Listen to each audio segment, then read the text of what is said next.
Assalamualaikum warahmatullahi wabarakatuh. Perkenalkan, nama saya Hutibur Rahman, NPM 86. Saya dari kelas 19A, Prodi Pendidikan Ekonomi dari Fakultas Pendidikan Ilmu Sosial dan Humaniora di Universitas Iki Budi Utomo Malang tercinta.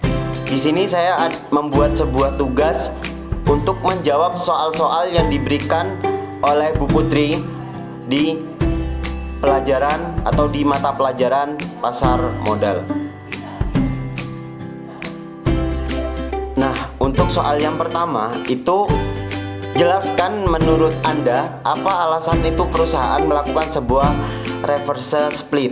Nah, jadi menurut saya reverse stock split ini kan dapat dilakukan di mana tujuannya untuk penyelamatan perusahaan yang melakukan emiten agar tetap memenuhi persyaratan untuk tetap menjaga status listing dalam perdagangan pasar modal. Contohnya, emiten yang pernah dilakukan oleh PT Smartfren Telkom Tbk atau biasa disebut dengan FREN ini telah melakukan reverse stock split ini pada tahun 2012, yang dimana FREN itu melakukan reverse stock split dengan rasio 20:1.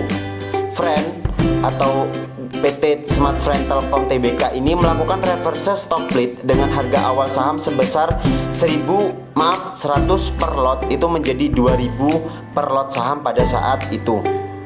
Selanjutnya, apa tujuan perusahaan itu melakukan reverse stock split? Yang pertama, untuk regulasi dari bursa efek. Yang kedua, untuk meningkatkan kembalinya sebuah kepercayaan dari investor. Yang ketiga, itu mengurangi biaya dari transaksi.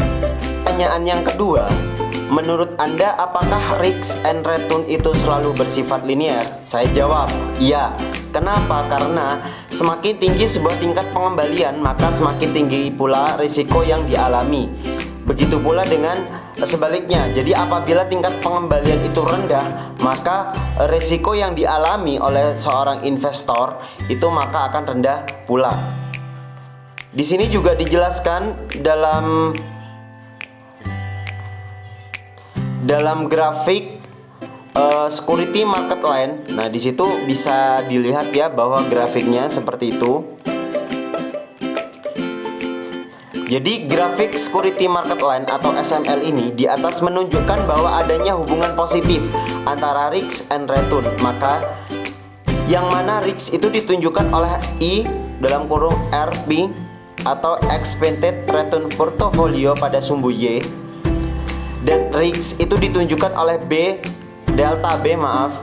atau beta portfolio pada sumbu X. Sementara itu RF merupakan tingkat keuntungan investasi pada aset yang bebas resiko dengan resiko sebesar 0. E dalam kurung RM atau expected return market merupakan tingkat keuntungan pasar saham.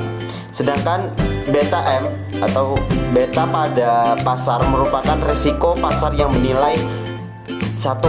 Nah, perhatikanlah garis security market line SML yang dimulai dari titik RF dan menuju pada pertemuan titik ERM dan titik BM yang merupakan tingkat keuntungan pasar saham atau yang diukur dengan menggunakan indeks pasar saham seperti IHSG, LQ45, JLL dan lain-lain. Kalian bisa melihat ya bahwa sebuah adanya ketertarikan atau bersifat sebuah linear.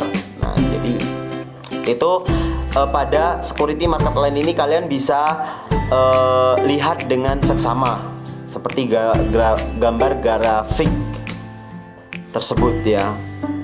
Jadi dapat disimpulkan bahwa risk and return itu berhubungan linear, itu memang benar.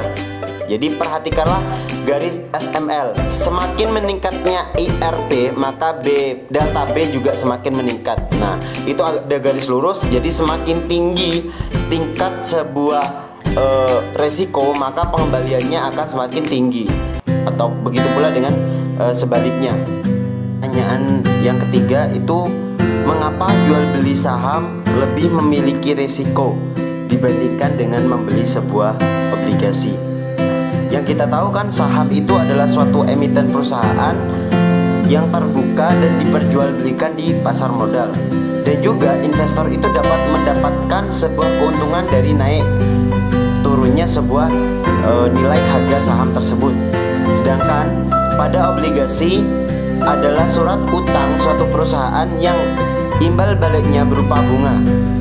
Dalam investasi tertentu akan menghadapi sebuah risiko. Begitu juga dengan investasi dan obligasi. Pada dasarnya saham dan obligasi ini memiliki risiko yang sama. Akan tetapi sebelum berinvestasi, hendaknya para investor itu menilai investasi yang mana yang paling menguntungkan. Dalam investasi obligasi, yang paling ditakutkan adalah jika perusahaan tidak dapat berdiri lagi atau bangkrut, maka pemilik obligasi adalah orang yang masuk dalam deretan ketiga setelah para pemegang saham terbesar dan pengendali utama yang akan mendapatkan bagian pertama atas pencairan aset perusahaan tersebut. Setelah itu para pemegang saham minoritas, baru para kreditur dan pemegang obligasi lainnya. Jika kita memilih berinvestasi saham, maka jika perusahaan merugi, maka pemilik saham yang akan mendapatkan pengembalian modal terlebih dahulu. Dan jika perusahaan berjalan dengan baik, maka dividen akan ditingkatkan agar para investor mendapatkan keuntungan yang lebih dari laju sebuah inflasi. Banyak orang yang mengira membeli saham lebih berisiko daripada obligasi karena volatilitas saham lebih besar dibandingkan dengan obligasi, sehingga harga saham itu bisa naik turun dengan cepat pada tahun yang sama. Seperti itu ya. Jadi kenapa kok para banyak perusahaan itu lebih memilih membeli sebuah saham dibandingkan dengan membeli sebuah obligasi. Menurut saya juga kenapa membeli sebuah saham, karena saham itu kan nilai harganya tiap tahunnya itu berbeda. Jadi para investor atau orang yang ingin melakukan sebuah investasi pada saham ini, mereka ingin mendapatkan sebuah keuntungan yang lebih besar daripada membeli sebuah obligasi. Untuk pertanyaan selanjutnya, itu jelaskan suatu perusahaan lebih cenderung menerbitkan sebuah obligasi daripada meminjam ke perbankan. Jadi perusahaan atau emiten yang membutuhkan dana akan lebih untung jika menerbitkan sebuah obligasi ketimbang meminta kredit alias meminjam kepada bank. Salah satunya, perusahaan akan memiliki fleksibilitas lebih besar dalam bidang keuangannya. Mencari permodalan dari pasar modal lebih efektif daripada sisi jumlah maupun sisi jangka panjang. Itu menurut kata Direktur Perdagangan BES Guntur Pasaribu. Ia menyampaikan hal tersebut usai RUPSLB di Financial Club Graha Niaga, Jalan Jenderal Sudirman, Jakarta pada Jumat 23 bulan September tahun 2005. Dengan menerbitkan sebuah obligasi, itu menurut kata gubernur ya, perusahaan bisa mendapatkan modal dalam jangka waktu pengembalian 5 tahun, sedangkan jika meminjam dari bank pengembaliannya sekitar 1 tahun. Hal ini membuat struktur permodalan emiten lebih leluasa untuk mengelola investasinya. Menurut Guntur, tingkat suku bunga obligasi yang ideal untuk obligasi korporasi rata-rata 3-4% di atas SBI, sedangkan untuk surat utang negara atau SUN sebesar 2-2,5% di atas SBI.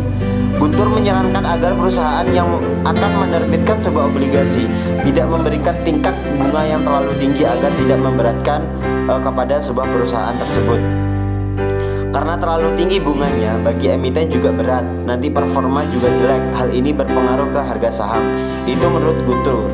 Saat ini obligasi korporasi yang dicatatkan di BES itu mencapai 6,1 triliun, sedangkan obligasi pemerintah itu hanya 401 triliun. Nah, jadi mengapa sebuah perusahaan itu lebih cenderung menerbitkan obligasi daripada meminjam ke perbankan? Ya jelas ya, kalau menurut saya sendiri karena perusahaan itu tidak mau ribet pertama. Nah, sedangkan yang kedua, dengan memilih sebuah obligasi, maka perusahaan itu kan memiliki sebuah kayak fleksibel gitu, waktunya, tenaganya dan lain-lain. Sedangkan kalau minjem uang di bank, misalkan perusahaan lebih meminjamkan ke perbankan, belum lagi ada tingkat suku bunga, ya kan? Belum lagi perusahaan tersebut mengalami bangkrut atau tidaknya. Jadi bagi para perusahaan atau pengusaha ya, itu lebih memilih fleksibilitas seperti menerbitkan sebuah obligasi. Baik, kita memasuki pertanyaan yang terakhir ya. Jadi pertanyaannya tuh, informasi yang diterima oleh investor selalu saja merupakan informasi dari catatan masa lalu yang kemudian dipakai sebagai alat analisa dalam melihat kondisi dan memprediksikan apa yang terjadi di kemudian hari. Jika ini kita jadikan alasan, artinya investor tidak pernah memiliki keakuratan dalam setiap pengambilan keputusan. Apakah Anda setuju dengan pendapat ini? Jika setuju dan tidak, berikan pendapat Anda. Oke, saya akan berpendapat terkait hal tersebut. Jadi menurut saya sih setuju saja dengan pendapat tersebut. Karena bagi saya gini, seorang investor kalau mau mengambil sebuah keputusan, seorang investor itu harus melihat dulu nih catatannya dari masa lalu. Jadi kekurangannya itu apa? Jadi informasi-informasi yang didapatkan dari masa lalu atau dari yang pernah dilakukan, sehingga dapat dan mampu juga untuk merevisi, artinya memperbaiki sebuah kesalahan-kesalahan yang terjadi di masa lalu, sehingga kejadian kesalahan yang ada di masa lalu oleh seorang investor untuk mengambil sebuah keputusan diperbaiki lagi kekurangannya. Apabila terdapat sebuah keuntungannya, maka tetap dipertahankan dan juga akan dikembangkan. Jadi seperti itu sih. Jadi tidak harus dan juga investor itu tidak hanya mengambil keputusan dari masa lalu juga tidak, tetapi juga mengambil sebuah keputusan melihat informasi yang ada pada saat ini. Jadi mengikuti sebuah perkembangan zaman. Misalkan perkembangan zamannya itu ke A, maka pengambil keputusan harus tidak memihak terlalu monoton ke masa lalu juga tidak, karena yang dulu dan yang sekarang itu berbeda, apalagi di masa pandemi saat ini. Sehingga untuk mengambil sebuah keputusan tuh harus mampu mengikuti perkembangan zaman. Nah, seperti itu. Jadi tidak melulu kalau ditanya tidak berpendapat, ya tidak sih.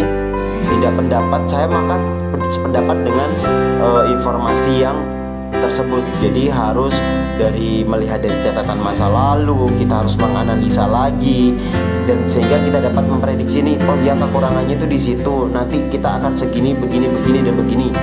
Dan juga ada tambahannya, harus mampu mengikuti perkembangan zaman yang ada untuk mengambil atau memberikan sebuah keputusan seperti itu.